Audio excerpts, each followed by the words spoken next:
Hello, this is John from caveofprogramming.com, and in this tutorial we're going to look at dynamically populating lists.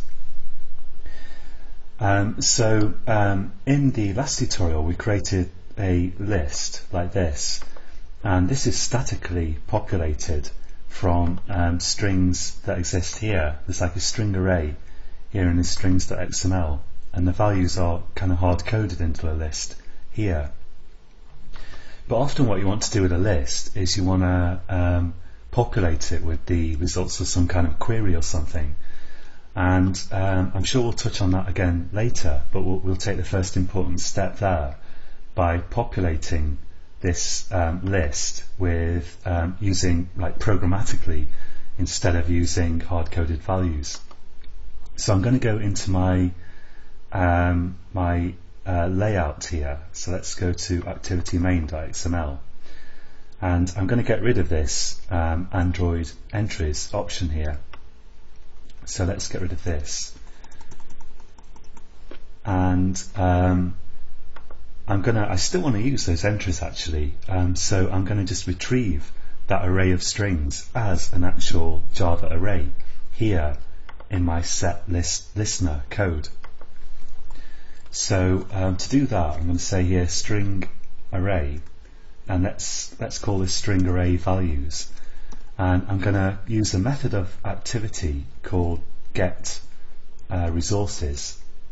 And get resources allows you to having code completion problems here, but get resources allows you to get resources like string values, for example.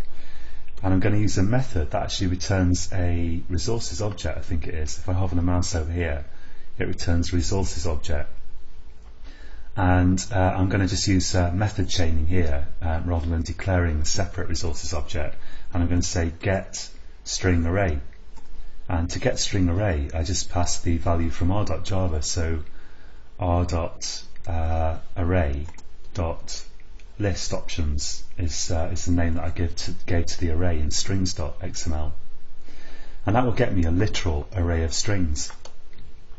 Now to transform that array of strings from an array to a bunch of list items, I can use a class called array adapter. So I'm going to declare an array adapter, and I'm going to say that I'm going to pass it strings here, and let's add the import there with Ctrl-Shift-O, and I'm going to call this adapter, and I'll set that equal to a new array adapter, and I need to pass some values to the constructor here, and the first value I'm going to pass is going to be the context. Context is an interface that activities implement, and so I'm just going to pass this here to pass in the activity. And let's just look at the constructors for a minute here. And I want to use this 3-argument form of the constructor for reasons that we'll see in a minute. And for the second argument here, I'm going to pass the value Android, android.r.layout.simple list item 1, which we'll come back to in a second, and the final value is the array of values that I want to use in my list. And I'll just it's called values, not value. There we go. So that's all working.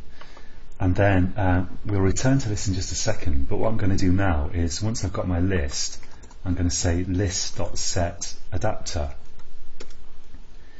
Set adapter, and I'm going to pass it this adapter that I've just created. And so I haven't got the hard-coded values here anymore, but they are. I am now getting them from the XML and setting them on the list. And just to kind of prove the point, just for a moment here, let's change the first value. So I'll change it from Bob to let's have the first value here, index 0. I'll change this from Bob to Zeus, and let's run this, and I'll check that it's working. Let's have a look at the console. Yeah, it is installing it in the emulator. Now, so context is pretty straightforward here, and the values is pretty straightforward. And by the way, the great thing is that if you look at the different constructors that array adapters got, you'll see that you can also supply an array list here. So it doesn't have to be an array. I'm just using an array here because this is convenient, but this will take list values. So if you query something on a mobile phone and you get it back into an array list or a linked list or something, you can supply the values here. And now this value here, this is actually a predefined layout in Android. It's an XML layout. And you'll notice that I'm not using r.layout because that would refer to my own r.java file, and I don't want to do that. I'm using a predefined constant here from android.r.layout, and this simple list item is a XML layout that just lays out kind of one text item in your list. So, so that will do for here. And if we look at it now, it looks exactly the same as before, except that my my values here are dynamically populated, and of course I can change them.